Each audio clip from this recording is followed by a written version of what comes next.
Sa gitna ng mabilis na pagbabago sa mundo, nananatili ang ating misyon, ang ibahagi ang mensahe ng hindi nagmamaliw na pag-ibig ni Hesukristo para sa lahat. Hatid sa inyo ang pinakabagong kaganapan sa gawain ng Far East Broadcasting Company Philippines. Tampok din ang mga kwento ng totoong buhay na binago ng Diyos.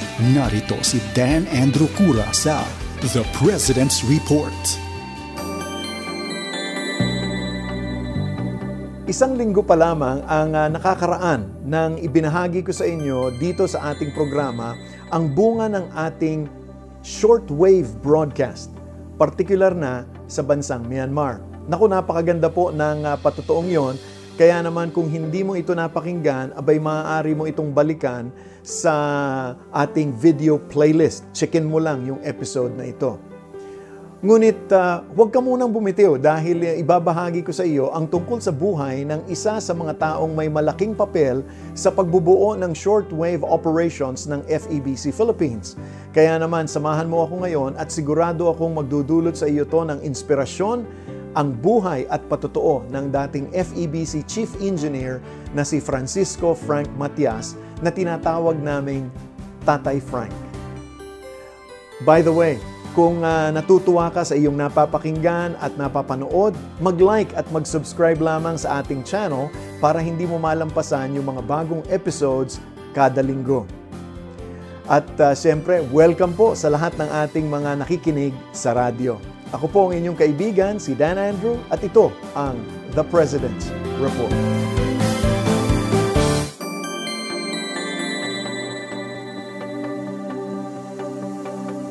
Nagsimula si Francisco Frank Matias sa FEBC bilang isang radio operator at technician noong 1950s. Habang sinusubaybayan ang mga broadcast bilang bahagi ng kanyang trabaho sa FEBC Transmitter Room doon pa sa Karuhatan, Valenzuela, unang narinig ni Frank Matias ang Ebanghelyo at hindi nagtagal ay nag-enroll siya sa Bible Correspondence Course na inaalok sa broadcast na pinamagatang What the Bible Teaches. Habang nag-aaral ng salita ng Diyos sa Bible School on the Air, ay nagsimulang kumilos ang Panginoon sa puso ni Frank at tinanggap niya ang kaligtasang mula kay Kristo. Ngunit kailangan niyang magdesisyon kung magpapatuloy ba siya sa FEBC o lumipat sa isang komersyal na istasyon ng radyo para magkaroon ng mas mataas na sahod.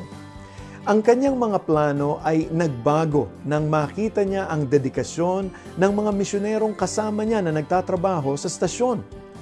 Naramdaman din niya na tinatawag siya ng Diyos upang maglingkod.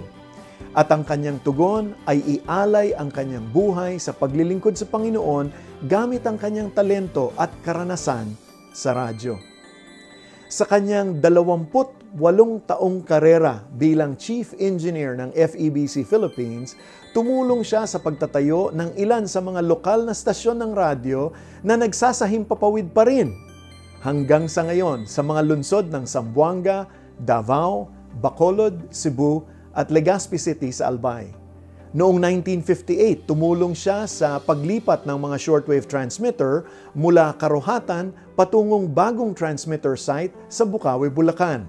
Gayon din ang pagtatatag ng pangalawang transmitter site sa Iba, Zambales.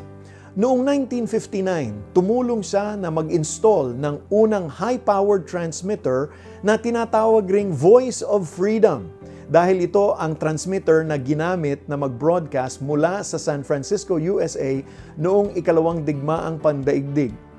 Noong 1960, siya ay naging supervisor ng Bukawi Transmitter Site kaya nanirahan siya sa FEBC Transmitter Compound kasama ang kanyang buong pamilya sa loob ng 20 taon. Matapos na magretiro si Frank at ang kanyang asawang si Ate Luz, ay sila'y nagpatuloy na maglingkod bilang mga misyonero sa FEBC Saipan sa loob ng 8 taon. Noong huling bahagi ng dekada 80 ay tinawag siya pabalik sa FEBC Philippines upang tumulong sa pinakamalaking gawain ng FEBC, isang multi-million-dollar project na tinawag na Southeast Asia Voice of Evangelism o ang SAVE Project. Ang Project SAVE ay nagsimula noong 1980s sa ilalim ni Engineer Frank Matias bilang Manila Shortwave Project.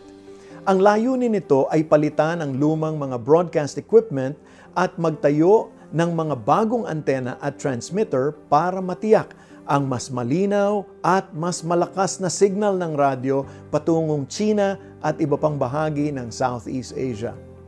Ang karagdagang lupa sa tabi ng Bukawi Transmitter Site ay binili para pagtayuan ng mga shortwave antenna systems mula 1996 hanggang 2001. Nang matapos ang proyekto noong 2005, 15 years ang nakaraan, ang Stones of Dedication ay inilagay bilang alaala sa katapatan ng Diyos sa pagtataguyod sa project. Sa pamamagitan ng shortwave transmitters at antena na ito, ngayon ay umaabot ang Ebanghelyo sa China at Southeast Asia sa mahigit 40 mga wika. Hindi nagtapos sa FEBC Philippines ang paglilingkod ni Tatay Frank sa Panginoon. Nang nanirahan siya sa Canada, siya ay nag-volunteer bilang coordinator ng FEB Canada para sa mga friendship dinners upang makapaglikom ng suporta para sa FEBC ministry. Hanggang 2019, nang siya ay nasa kanyang 90s, nagpatuloy din siya sa paglilingkod sa Panginoon bilang isang Sunday school teacher sa kanilang lokal na simbahan sa Canada. Ibinahagi niya, "Sa aking pagbabalik tanaw, nakikita ko na ang lahat ng aking karanasan sa loob ng 28 taon na paglilingkod sa Panginoon sa FEBC Philippines ay bahagi ng napakagandang plano ng Diyos para sa aking buhay. Gaya ng nasa Efeso Kabanatang 2, Talatang 10, sapagkat tayo'y nilalang ng Diyos, nilikha sa pamamagitan ni Kristo Jesus upang iukol ang ating buhay sa paggawa ng mabuti. Yan ang layuning pinili ng Diyos para sa atin noong una pa man." Napakagandang makita kung paano ako pinatnubayan ng Diyos sa bawat hakbang at nagpapasalamat ako sa Kanya sa pagpapakita sa akin na ang paglilingkod ko sa Kanya sa pamamagitan ng radio ministry ng FEBC, binigyan niya ako ng bahagi sa pag-aabot sa maraming mga kaluluwa para kay Kristo na gamit ang Ebanghelyo na siyang kapangyarihan ng Diyos upang iligtas ang bawat sumasampalataya.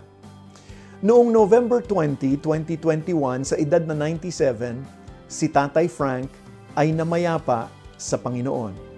Ang kanyang pagkawala ay mararamdaman ng maraming nagmamahal sa Kanya, ngunit tayo ay nagagalak dahil sa pag-uwi ng isang mabuti at tapat na lingkod sa piling ng Panginoon. Habang patuloy nating ibinabahagi ang gawain ng Panginoon sa FEBC, tiyak na maaalala at ipagdiriwang natin ang pamana ni Tatay Frank sa ministeryo ng pagsasahimpapawid at ang halimbawa ng kanyang paglilingkod, bunga ng pananampalataya kay Kristo Jesus. Purihin ang Panginoon sa buhay ni Tatay Frank. Naku, maraming salamat po sa inyong pagtuloy sa ating programa. Ako po ang inyong kaibigan, si Dan Andrew, para sa The President's Report. Mag-ingat po kayo palagi at pagpalain kayo ng Panginoon. Inyong napakinggan ang The President's Report. Para sa karagdagang impormasyon ukol sa Far East Broadcasting Company Philippines o maging kaagapay sa panalangin at iba pang mga paraan, bisitahin ang FEBC website, febc.ph, at hanapin ang FEBC Radio sa Facebook. Maraming salamat sa iyong pag-agapay at pagpalain ka ng Panginoon.